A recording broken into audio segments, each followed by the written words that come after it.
programs. And again, many of these skaters really aren't used to the big ice, the nerves. But now Patrick Chan can lay claim, a year after winning the novice, to becoming the junior men's champion of Canada. Joey Russell second in the free skate. Kevin Reynolds takes the silver medal. Maxime Billy Fortin, even though he fell in the free skate, did hang on to take the bronze. And some of the others, Joey Russell of Newfoundland just off the podium in fourth place, and the other junior men who competed, many of them, their goal was just to get here, and they reached it.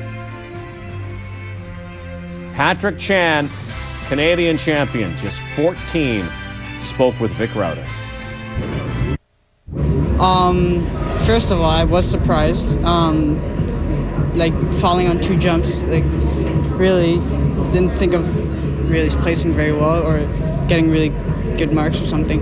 But I think what really saved me was the fact that I came back at the end, did some jumps after the half mark, so which gave me extra points. So you know, really.